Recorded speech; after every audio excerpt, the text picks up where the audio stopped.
La Deporteca del Verano, con Natalia Freire. ¿Qué tal, Natalia? ¿Cómo estás? Muy buenas. Pues muy buenas, pues muy bien, como siempre cuando estoy aquí contigo en esta etapa de la Deporteca del Verano, en el programa del verano de Sergio Torres. Sí, ¿te ha gustado esta etapa en este programa? Pues sí, porque me ha recordado... Primero con el gran Vicente Ortega y luego conmigo. Es que la Deporteca empezó así, como una sección dentro de un programa grande. Empezó como una sección que teníamos los viernes, de ahí la sintonía It's Friday, I'm in Love de los Cure. Y poco a poco pues fue creciendo hasta convertirse en un programa. En un portaaviones, que diría que... Bueno. Es un programa de culto, como dice David Sánchez. Programa de culto, pero no es para incultos. Que eso lo dice Marcos Pereda. Son tantas a la gente que pasa por el programa que al final ya me van diciendo cosas y nosotros me voy quedando con ellos. Nosotros citamos aquí. Sí, yo uso una frase de David que me gusta mucho, que es decir, caviar radiofónico. Sí, hacemos caviar radiofónico. Tal cual, pues la Deporteca es eso, literatura, cine y música relacionada con los deportes. Y en esta etapa veraniega, que estamos aquí haciendo esta sección, recuperando pues esos primeros pasos que dio la Deporteca, pues también estamos haciéndole un guiño a Femenino Singular, el programa que cada jueves por la noche escuchamos también en esta sintonía y en la que hablamos pues de mujer y deporte en todas sus facetas, ¿no? En la parte olímpica, en la parte social, en la parte institucional y en la parte de salud. Entonces, claro, como hoy es jueves, pues no me ha quedado otra que hacerle ese guiño a Femenino Singular, y es lo que hemos estado haciendo también todas estas semanas, ¿no? Los jueves dedicados a las mujeres. ¿Y quién es la protagonista de hoy? Pues ¿quién es? Porque claro, esta semana estamos hablando de porteros. Sí. Esta semana estamos hablando de porteros y de porterías. Entonces, claro, pues ayer hablamos de porteros, que estuvimos hablando incluso de que Rafael Alberti le dedicó una oda a Platko, y estuvimos hablando de Pinto Guajín y de muchas cosas. Está el podcast ahí por si lo queréis escuchar. Ayer habrá alguna noticia por ahí también en la web. Sí, y eso ¿no? es claro. Y sí, eso siempre. Por eso lo digo, Natalia. Tarde o temprano aparecen las noticias en la web de Radio Marca también, que para que podáis pinchar ahí, porque en todas las noticias además aparece el fichero de audio donde podéis pinchar y escuchar esta sección, porque hay que dárselo hecho a nuestros oyentes. El que se lo pierda o el que haya escuchado un ratito y diga, oye, pues era interesante lo que estaban contando estos chicos, vamos a ver qué han hablado desde el principio a fin, pues ahí lo tenéis, en el podcast y en las noticias de la web de Radio Marca. El caso es que, claro, hoy toca porteras, en general, las porteras. Entonces, para hablar de mujeres que juegan al fútbol, incluyendo a las porteras, yo quería ponerte esta sintonía de Farga. A ver, esta me encanta esta. Cumplir lo que un día había soñado, ahora lo hemos logrado, escribimos la historia que está por venir. He de decir que la primera vez que se cantó esta canción en público estábamos allí en Radio Marca, en la sede de la Real Federación Española de Fútbol, porque estábamos despidiendo al equipo español, a la selección nacional, para esa gala la presentaste. La presenté yo, ¿tú? Bueno, en realidad la presentó Roberto Gómez y yo le eché una mano para llevar un poco el orden. Para poner cordura ahí, ¿no? No, a ver, Roberto es maravilloso. O sea, por supuesto Roberto, aparte sí, que yo he de reconocer que es un tipo excepcional, más allá de su parte profesional, ¿no? Pero sí que la primera vez que escuché esta canción fue allí en directo y un poquito antes de que empezara la presentación, pues yo estuve hablando con Elena Farga y la verdad que fue maravilloso poder charlar con ella y con la ilusión con la que ella había escrito esta canción, que la había escrito con muchísima ilusión.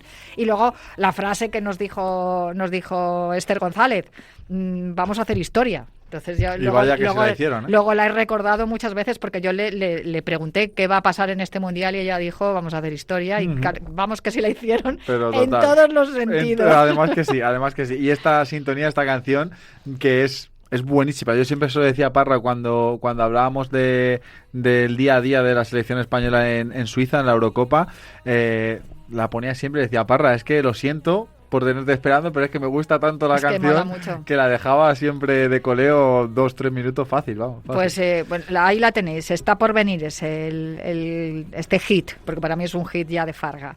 El caso es que hoy quería hablarte de porteras, ¿no? Porque a lo largo de la historia del fútbol femenino, fíjate, me cuesta decir fútbol femenino, aunque ya sé que es una expresión que las propias futbolistas lo dicen, pero para mí me parece que el fútbol nos pertenece a todos y no hay fútbol femenino. Hay en todo caso equipo femenino.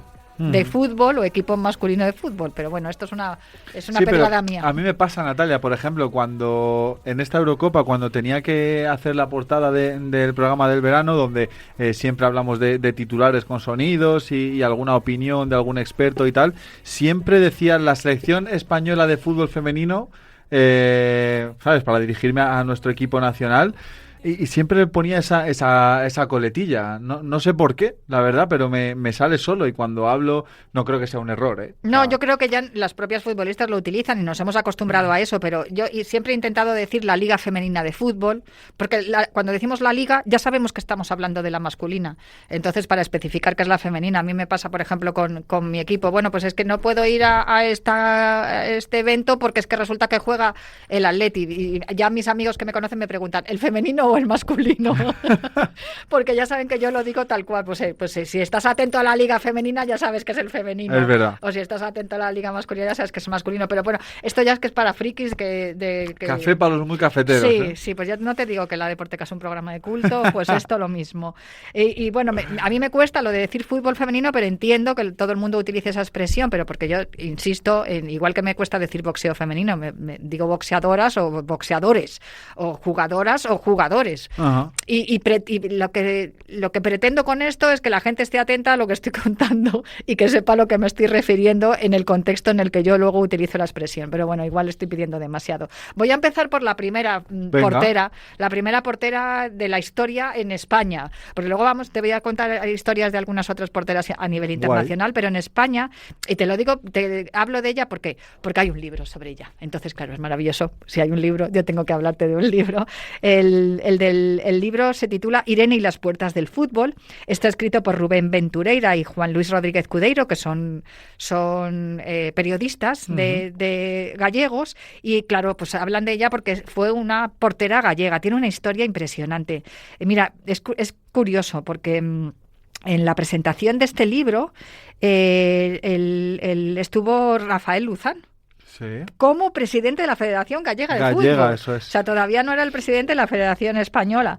Y bueno, te cuenta la historia de Irene González, que es una historia de esta pionera del fútbol español que hace un siglo, porque compitió o estuvo jugando al fútbol a principios del siglo XX, compitió como portera en equipos como el Deportivo, compitió con equipos como el Real Madrid, e incluso llegó a ser fundadora, portera y capitana de su propio club, el Irene Fútbol Club, porque dijo, bueno, si no nos dejáis jugar, pues ya no os preocupéis que ya pongo yo un equipo, ya pongo yo un equipo que lo dirijo yo. Y se llama el Irene, ¿no? El Irene Fútbol Club se llamaba.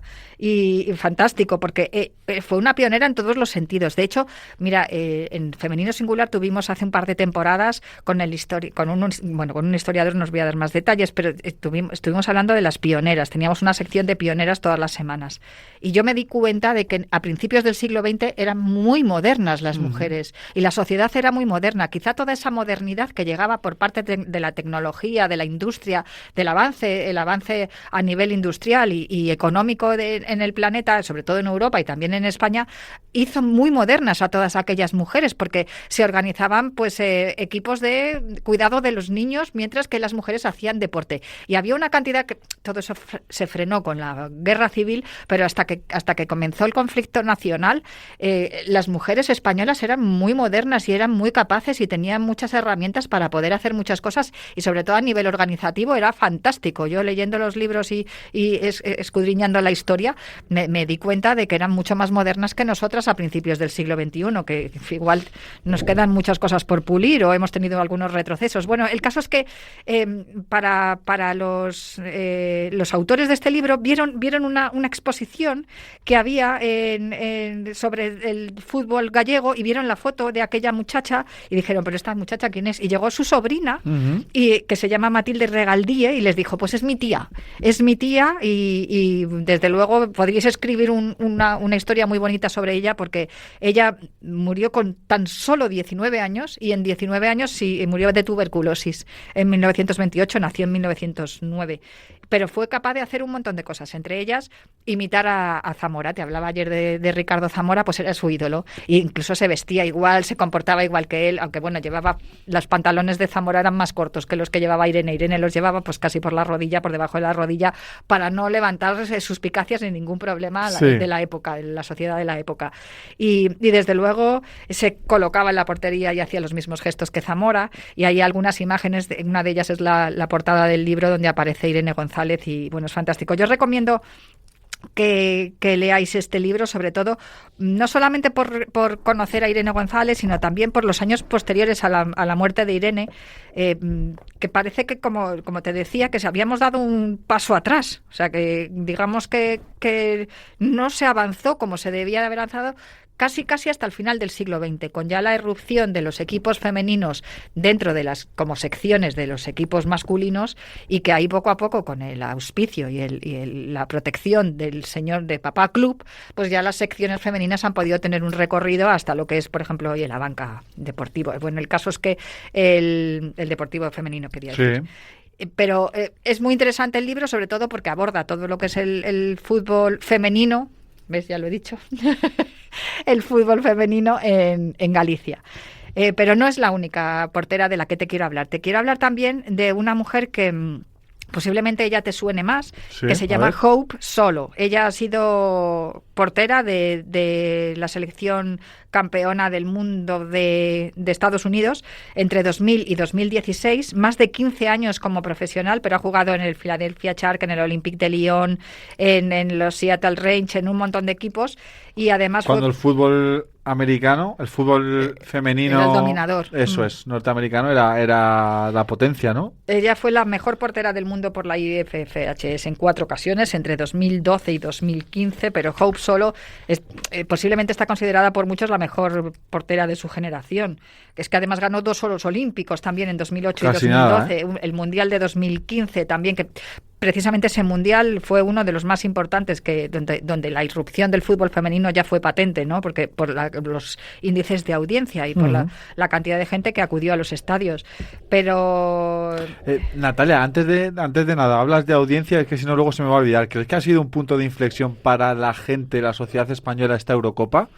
Porque los niveles, hablaba con Juancho Gallardo, director de Marca y Radio Marca, y hablaba con Felipe del Campo, director de contenidos de esta radio hasta hace bien poquito, y hablaba con ellos precisamente del gran impacto que ha tenido tanto a nivel mediático en cuanto a papel y radio y a nivel televisivo, y joder, han sido brutales los números de nuestra selección, ¿eh? Yo es que creo que no hemos querido verlo, pero porque muchas veces nos limitamos a nuestras ligas domésticas y no hemos querido ver que el impacto que tienen las selecciones y el fútbol a nivel selección es muy similar al que tiene el baloncesto, porque no hay mucha audiencia, la audiencia es respetable, pero que no es tan masiva en la liga regular de baloncesto como cuando se juega una Eurocopa o un Mundial. Y yo creo que en el fútbol femenino ocurre 3/4 de lo mismo, cuando hay títulos en juego a nivel selección, y bueno, esto pasa también en los Juegos Olímpicos. Nadie se ve la liga de waterpolo femenina, ¿sabes? Pero sin embargo sí que se ve a las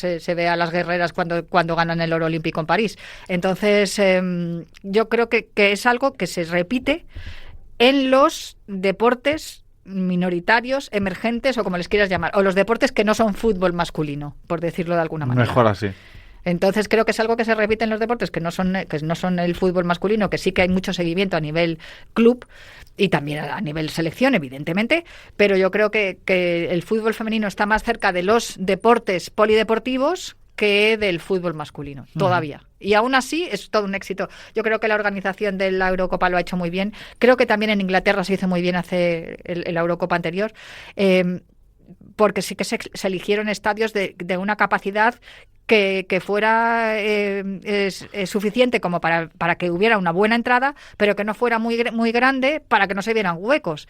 Entonces, entre los 20 y 30.000 espectadores ya es un estadio grande para un equipo de fútbol femenino, o sea, para un encuentro de categoría femenina, pero también es cierto que hemos visto prácticamente todos los estadios llenos en la Eurocopa. Por no decir todos. Sí, además batiendo récords de asistencia a los estadios. Ya no te cuento la gente que lo ha visto por la tele. Entonces, pero yo creo que tiene que ver más con que el evento es un evento internacional de selecciones porque luego en las ligas domésticas no vemos Sí, tanta bueno, gente. pero... Ni siquiera en las Champions. Si lo pusieran en... Y ahora continuamos, ¿eh? Nada, el último paréntesis que te hago. Si lo pusieran en abierto, la sociedad española ya conoce a... Bueno, ya conocía a Aitana, Alexia y las jugadoras de más renombre, pero ya conoce a Esther, ya conoce a Salma, ya conoce a Vicky, ya conoce a Olga, ya conoce a Ona, ya conoce a Irene Paredes... Entonces, A pues, Atenea. Atenea, por supuesto. Entonces, bueno, ya ahí... Atenea, ya... que es una futbolista eléctrica, te digo. Sí, ¿eh? Sí, a sí, mí sí, me sí, encanta sí. Atenea. Bueno, el caso es que esto tiene mucho que ver con la apuesta que hizo en su día Gol Televisión por el fútbol femenino. Quedaban todos los partidos de la liga. Ujú. Y yo creo que ahí se generó una demanda, una necesidad, porque se generó una rutina. A los que le gusta el fútbol, ven fútbol femenino, masculino, ven el fútbol de segunda división, de primera rep, es todo. Porque si te gusta, quieres verlo. Y si te lo dan gratis, pues lo ves muchísimo más a gusto porque encima no te Total. cuesta. Entonces yo creo que la irrupción y los récords que se hicieron luego de asistencia a los estadios en los años posteriores a que Gol diera gratuitamente la Liga Femenina es una prueba evidente de que si te lo dan gratis lo vas a ver sí o sí. Por Y luego, supuesto. pues nada, ya te quedan allí tus cuadraditos para tus anunciantes y tus bloques de publicidad entre primer tiempo y segundo tiempo. Y todos están contentos. Claro, todos están contentos. Bueno, Hope Solo. Venga, seguimos. Hope Solo, que bien es cierto que aquel Mundial de 2015 fue el primero en el que la gente, yo creo que se dio cuenta de, hostias, esto interesa. Ujú. Y entre otras cosas por las intervenciones de Hope Solo, de la portera de Estados Unidos. En la semifinal de Londres 2012 ante Canadá firmó paradas decisivas en la prórroga antes de un gol agónico que metió Alex Morgan en el último momento, pero si no llega a ser por las paradas de Hope Solo no hubiesen llegado a la final de aquellos Juegos Olímpicos en 2012. Y luego un carácter muy competitivo y una forma muy, muy directa también de salir a por el balón sin ningún miedo. Que claro, la gente decía, joder, la portera está loca. Pues igual que los porteros, tal cual, porque salía de verdad sin ningún problema. Ella, de hecho, tenía una frase que decía, nunca salgo al campo pensando que voy a fallar, salgo pensando que nadie va a poder conmigo. Me gusta Pero esa filosofía. sí, y hay, por cierto, un documental que se llama, es de la serie que ha hecho Netflix del Untold, Hope Solo versus US Soccer, o sea, Hope Solo contra el fútbol de los Estados Unidos, porque ella fue, claro, luego hablamos mucho de Megan Rapinoe y tal, y de sus reclamaciones a la hora de tener mejores salarios, que no te digo que equipararan a los hombres, pero bien es cierto que es que la Liga Femenina tenía mayor seguimiento, mayores ingresos por publicidad y también y en audiencias televisivas y demás, que la masculina, y ellas cobraban bastante menos que los hombres. Entonces Hope Solo fue una de las que alzaron las voces antes de lo que lo hiciera Megan Rapinoe y eso le llevó muchas críticas, pero no solamente eso, es que hubo también un partido en el que el entrenador puso a otra compañera por delante de ella y ella se quejó. Entonces ahí se ganó un poco la animadversión del vestuario porque dijeron, mira, la compañera es tan válida como tú y aunque tú eres buenísima, ya lo sabemos todos, pero no tienes por qué criticar una decisión que ha tomado el entrenador. Y eso le llevó varios problemas. De hecho, luego tuvo también un problema familiar, hubo una bronca, la detuvieron, en fin, sí. En el documental se cuenta todo muy bien. Ya te digo que está en Netflix y se llama Untold, el documental, y es Hope Solo contra el soccer, el fútbol de Estados Unidos. Y bueno, hay muchísimas cosas en cuanto a Hope Solo, que yo os recomiendo que si tenéis Netflix pues veáis el documental y así me ahorro el contároslo. Pero hay otras muchas porteras interesantes. Por ejemplo, te voy a hablar de Bente Nordby, que es noruega. Ella es la guardameta histórica que conquistó el Mundial de 1995, la Eurocopa del 93 y el oro olímpico en Sydney 2000. O sea, estamos hablando que Noruega ha sido una potencia a nivel mundial en cuanto a fútbol femenino. De hecho, bueno, pues lo ha sido hasta la irrupción de Alemania y evidentemente de Estados Unidos, pero Bente Nordby, que era bueno, hay un momento icónico que es la tanda de penaltis ante Brasil en las semifinales de Sydney 2000 en los Juegos Olímpicos, que bueno, tenía una seguridad impresionante y todo el mundo se quedó maravillado con esta portera.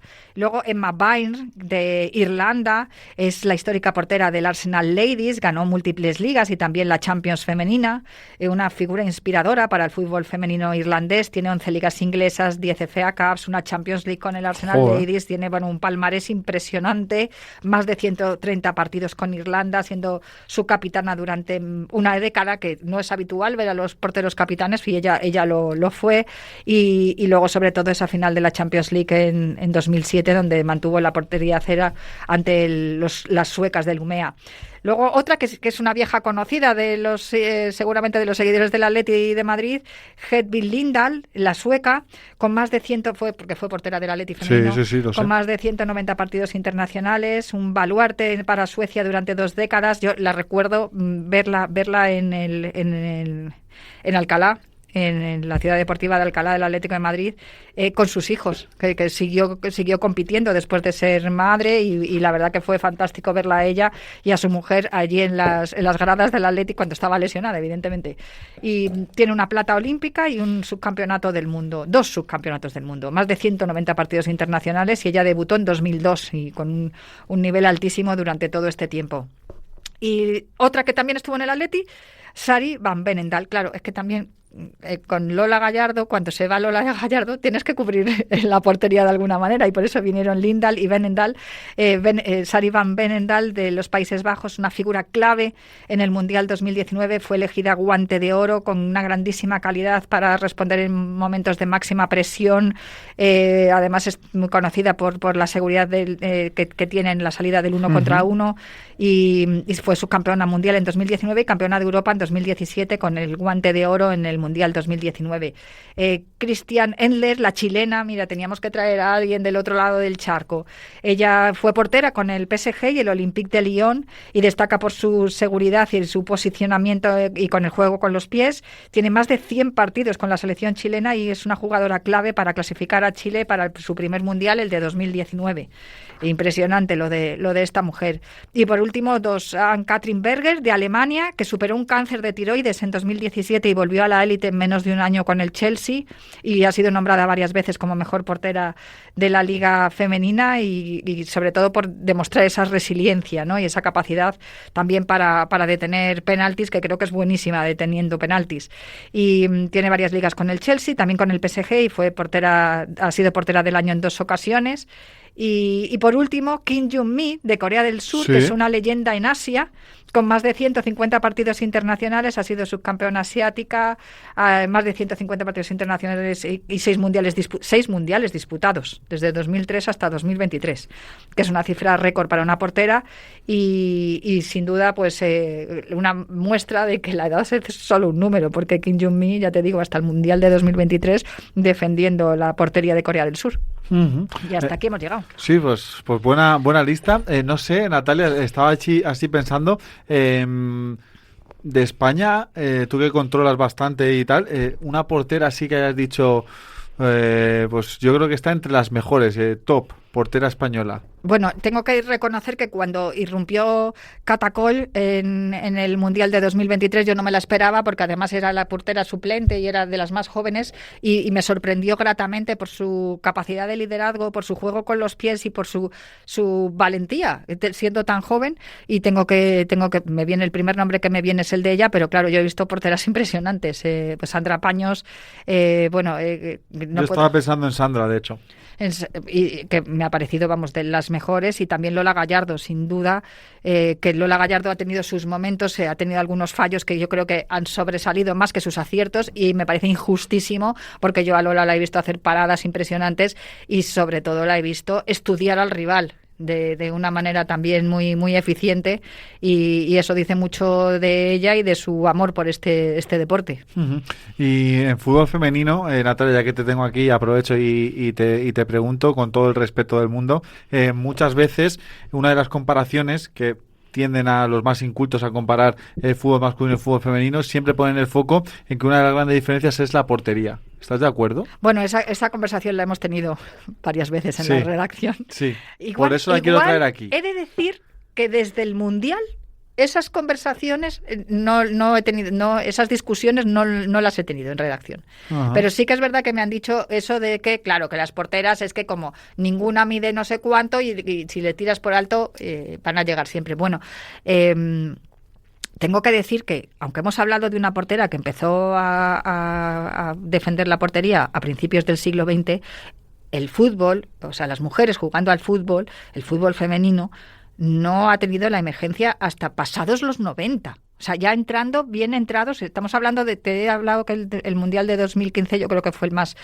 importante a nivel mediático, sí, sobre todo para cómo llegó también a la audiencia. Social también, podemos decir. Sí, a nivel social. Pero yo creo que sin duda el avance de las mujeres en tan solo una década, desde 2015 a 2025, ha sido impresionante. Yo no sé sí sé. Has visto muchos partidos de la pasada Eurocopa. Por supuesto que sí. ¿Cómo juegan? Es Muy que bien. es alucinante. O sea, es increíble. Yo es que y bien es cierto que yo he pasado muchos años viendo la liga femenina y viéndola en las gradas de los estadios, pues acompañada de los padres o las madres de las futbolistas. O sea, éramos 4 piraos que nos gustaba el fútbol femenino y poco más había en las gradas. Y se cometían muchos fallos y había mucha falta de profesionalidad porque no era un fútbol profesional. Yo diría que desde que a las futbolistas se les ha otorgado la posibilidad de contar con herramientas suficientes como para poder demostrar su calidad, ese debate ha terminado. Porque una mujer es capaz de llegar hasta la cruceta y lanzar la mano hasta lo más alto si entrena. Totalmente. Además, de hecho, lo hemos visto en esta Eurocopa. Sí, recuerdo la parada de Cata Coyle en semifinales contra Alemania, que la saca ahí como puede, se tropieza con la red, se consigue levantar, vuelve a sacar una mano arriba espectacular. O sea, que yo creo que debate zanjado, ¿no? Porque yo he escuchado la expresión de es que juegan fatal, es que son muy malas, es que fallan mucho. Y yo siempre les decía, es que entrenan de 6 a 8 de la tarde después de haber currado durante todo el día. Y a medio campo, seguramente, sí, compartiendo con el infantil A del no sé quién Tal y el cual. juvenil Así del B. Ha sido así durante décadas.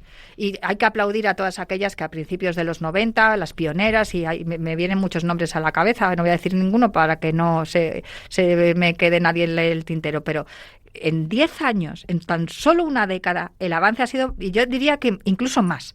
Incluso diría que desde que las 15 se plantaron en su día y dijeron necesitamos un psicólogo, un nutricionista, un fisioterapeuta, un preparador físico específico para las mujeres, porque no se entrena igual a un hombre que a una mujer. Los viajes mujer. de 15 horas, hacerlos en condiciones porque luego tenemos que competir en la élite. No nos pongáis el partido a las 9 de la mañana porque es que resulta que hemos salido de trabajar a las 8 de la tarde, porque se estaba exigiendo una profesionalidad a un fútbol que no era profesional. Ahora que se les ha dado las herramientas, ahora es cuando estamos empezando a ver los resultados. Y después de lo visto en esta pasada Eurocopa, que yo creo que se ha calcado en todos los países, se ha hecho una cosa muy parecida, después de cómo las hemos visto jugar a un nivel espectacular, yo creo que esto ha cambiado y ha cambiado la mentalidad también de muchos de los que veían antes el fútbol femenino, que ahora ya lo ven desde otro punto de vista. Y yo siempre digo, a mí me gusta más el fútbol femenino, las entradas no son tan bestias, no escupen ni la mitad de lo que escupen los tíos. Hay muchas cosas que juegan a favor de los partidos femeninos. Eso es verdad. Y luego otra cosa más. Yo estuve en la final de Huesca, entre el Atlético de Madrid, al final de la Copa de la Reina, entre el Atlético de Madrid y el Fútbol Club Barcelona. Había 200 seguidores del Atlético de Madrid. El resto del estadio era todo el Fútbol Club Barcelona. Estábamos en una clarísima minoría. Pero es que ni un incidente. Pero ni en esa final ni en ninguna otra en la que yo he asistido. No hay incidentes en las gradas, no hay incidentes entre aficionados. Yo creo que es muy saludable que destaquemos esto también, porque en el deporte femenino, que también somos mayoría de mujeres las que seguimos la liga femenina, no existen altercados violentos entre las hinchadas. Y a mí me parece que eso también es destacable, porque no hemos tenido ni un solo problema en toda la Eurocopa tampoco. Importante recalcar eso. Hablas de hinchadas, creo que mañana hablaremos de hinchadas. Hablaremos de hinchadas, ¿no? Natalia Freire, gracias y hasta mañana. Hasta mañana. Nosotros nos vamos ya porque ya están por aquí Miguel Quintana y Nahuel Miranda para la pizarra. A las 12 volvemos, de 12 a 4, con muchas horas y muchas cosas que llevarnos a la radio. Así que os dejo con la pizarra, después con marcador, después con la noche con Adrián Benedicto, al día siguiente con la tribu. Increíble. Venga, que nos vamos. Chao, chao. Hasta mañana.